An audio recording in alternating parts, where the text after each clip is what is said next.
Maintenant, nous allons voir comment il est possible de créer plusieurs utilisateurs sur la plateforme. Vous avez la possibilité de faire des ajouts en bloc avec cette icône. Ce qu'il faut savoir, c'est que vous pouvez télécharger un CSV vide dans lequel vous aurez ensuite à ajouter vos utilisateurs.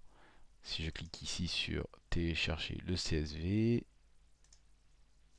je l'ouvre dans Excel et donc là vous avez un petit modèle qui vous permet de voir à quoi correspondent les différents champs. Tout doit être inscrit dans la même cellule, dans la cellule A1, ou en tout cas dans la colonne A1, vous voyez. Et vous pouvez aussi, si vous souhaitez, voir un exemple de fichier CSV. Un exemple fait par Microsoft. Et donc, vous voyez, j'ai les différents utilisateurs qui apparaissent ici. Ce que j'ai fait, c'est que j'ai créé un fichier CSV. J'ai utilisé en fait le fichier exemple de Microsoft avec quelques petites modifications que vous voyez ici. Donc jusqu'à A6, c'est ce que Microsoft donne comme exemple. Et vous voyez, j'ai créé deux utilisateurs avec moins d'informations, ce qui va nous permettre de voir un petit peu la différence. Maintenant, en retournant sur le portail Office 365, je vais dans Parcourir pour pouvoir télécharger le fichier que j'ai mis sur mon bureau. Je valide en faisant ouvrir. Maintenant, je fais suivant.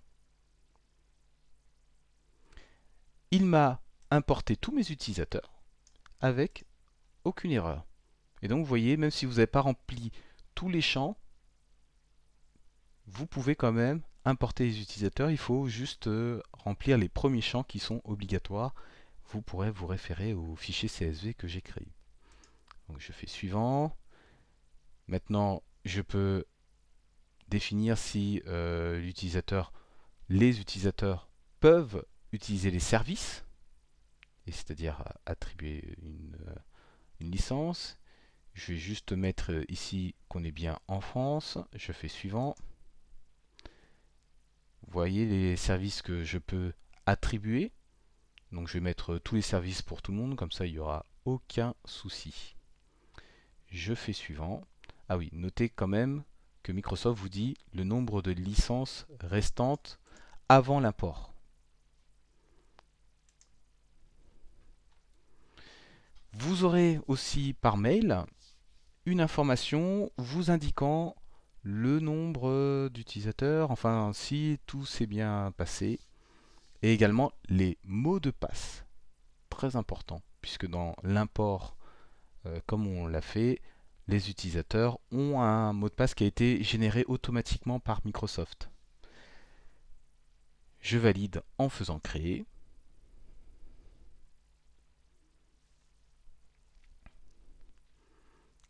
Et donc, vous voyez, les différents utilisateurs que j'ai sont ici avec les mots de passe.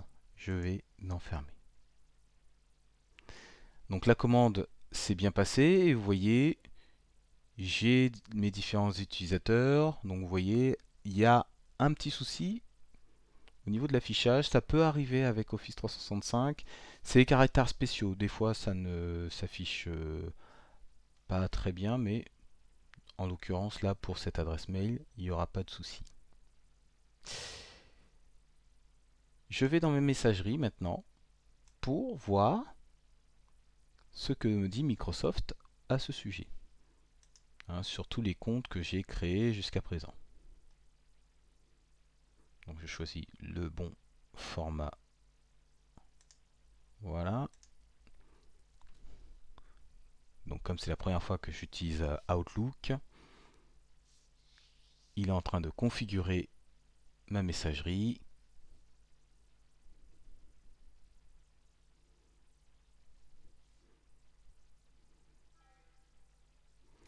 Donc voilà, j'ai bien reçu un message pour me dire que un compte a été créé. Et vous voyez, tous les messages, ce sont tous les mails, pardon, que que vous avez créés, ce sont ceux ici avec les mots de passe que vous avez à ce niveau-là.